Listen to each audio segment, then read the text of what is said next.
to the Dumb Leaders podcast, where you learn the lessons of losing leaders. Don't mock. I'm not a fool. Don't mock. I'm not a fool. I just think that would be fun.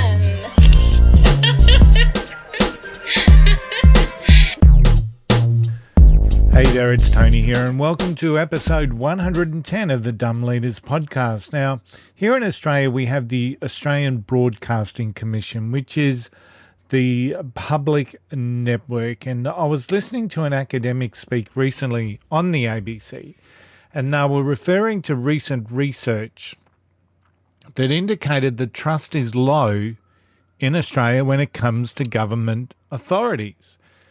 And they were stating that the decline of trust has largely been accelerated through the pandemic and the confused and ambiguous messaging around it.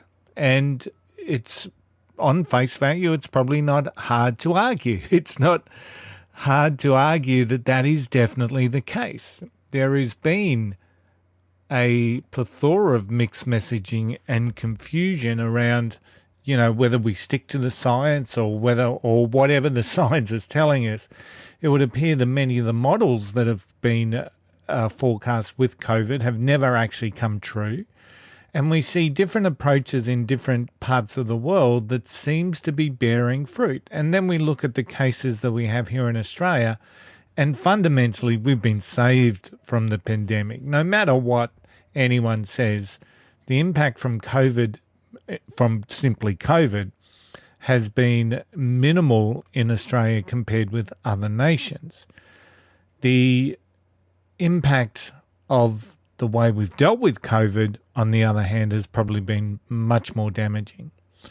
And it's really interesting because the narratives that are being portrayed in the media, the hard to find statistics, the agendas of the political parties, and the cost and the pain of the human collateral is creating complete cynicism and complete distrust. But ultimately, what we know when we go through history is that we've always been distrusting of the government. It's just that it's more visible than ever. Jump onto TikTok, jump onto Twitter, and you will see people arguing hard for their point of view. Now, some of the platforms like TikTok, you can actually get a creator account, or YouTube. You can actually monetize your views, which is fantastic. Well done. You can create an income stream for yourself by sharing your narrative and your media. But the reality is that for the vast majority on any sort of a platform, it's just expansion of energy, and that's probably about it. So the narrative from all sides of politics and the community has divided the world, country, state, communities like never before. And with this, we have seen a substantial erosion of trust. So much so that many believe it's going to be too hard. It's too hard to dig our way out. Too hard to dig our way out. Too hard to find and start to deliver and build trust within our country, states and communities. And the reality is when we don't have trust, nothing gets done. Nothing gets done. And we'll talk about that a little bit later on. So, you know, fundamentally, we live pretty charmed lives in the Western world. We live with freedoms that weren't afforded to previous generations before us that made the sacrifice and put in the hard work. Yet we find somehow to find solace in believing that we have it hard. You know, we have it hard. We have it more difficult than ever before. And fundamentally, I guess that comes from looking for the so-called easy life. And when we don't have that, we want others to pay the price as to why we don't have it. I deserve the easy life. Equality in the world should indicate that I get the easy life, but it's a price that often we're unwilling to pay ourselves.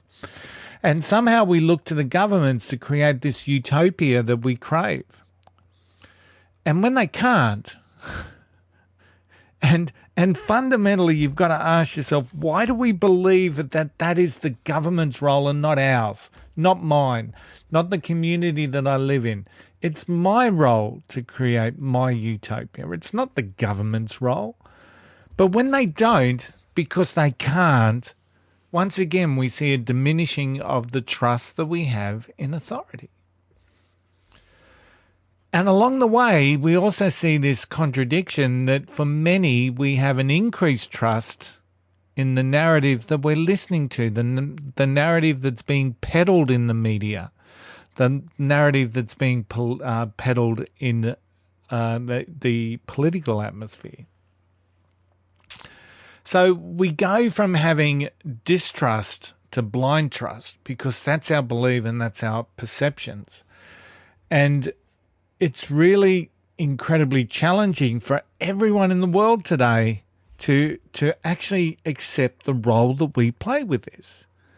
So depending on our own perceptions, our own beliefs, our own thoughts, and the narrative that we're listening to, we have blind trust in that narrative. Many people will have blind trust in that narrative. What I'm being told by this news source, by this politician, I'm blindly trusting. So what we're finding is echo chambers of the same thought, of the same, where people can share their own thoughts and, you know, anything else that is outside of that. We get angry, we get hostile, we get triggered, whatever the word is that you want to use. So this is the blind trust that I'm talking about that sits with people who subscribe to only one chain of thought. And then we never accept the challenge, any challenge to that particular chain of thought or mindset. We won't look at alternate facts. And I use the word alternate facts because they're facts that we're not prepared to listen to. We won't listen to that. We won't accept that. In fact, we'll get offended by that. And we have this whole thing at the moment where people are mass reporting people that have a different point of view. They're calling it hate speech or bullying and harassment or whatever they're going to do. And that's like, when you think about the contradiction of that, that's bullying, harassment, and shutting people down because they've fundamentally got a different view to you.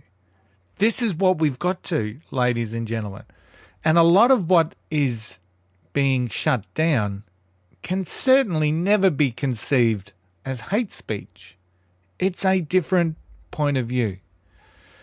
And sooner or later, we've got to accept that and we've got to open up the discussion for that.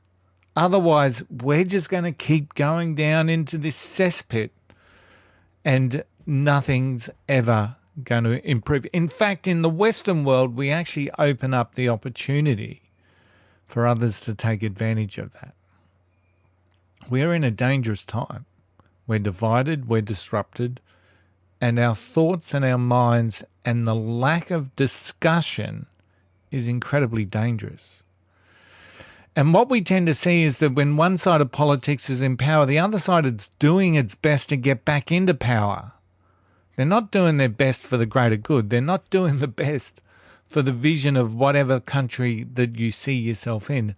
They're just doing their best in their echo chamber to get back into power, disrupting, sabotaging, lying. And in this way, the trust from the people continues to get undermined and we're never going to achieve anything again. Now, I believe we've all got a role to play in this. If we are to have a functioning society, we have to become more open to discussion. We have to. We have to continue to build resilience and emotional intelligence with everyone in the workplace.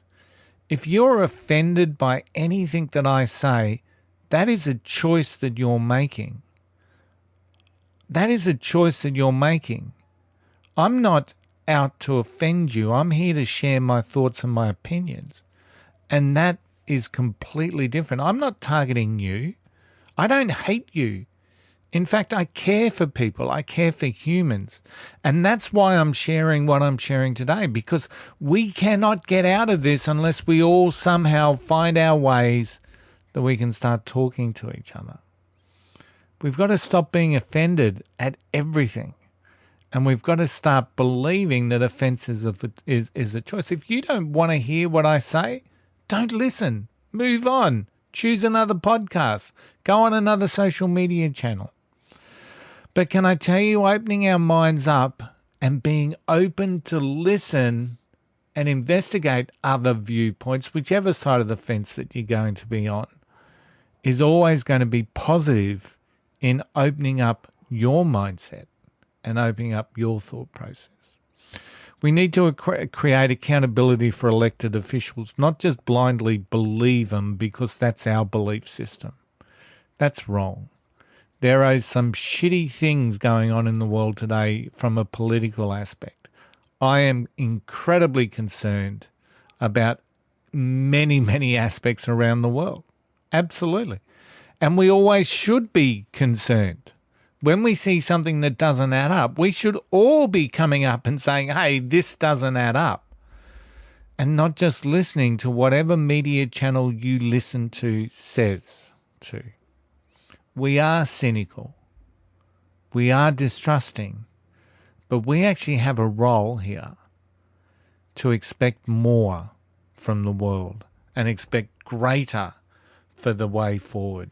Hey, my name's Tony. Thanks for listening to 110, the episode of the Dumb Leaders Podcast. I'll see you all again soon. Bye for now. Don't mock. I'm not a fool. And people who know me personally know that I am not a fool. But I won't get into the details of those. I just want people to realize that I'm not a fool. Don't mock. I'm not a fool. Don't mock. I'm not a fool.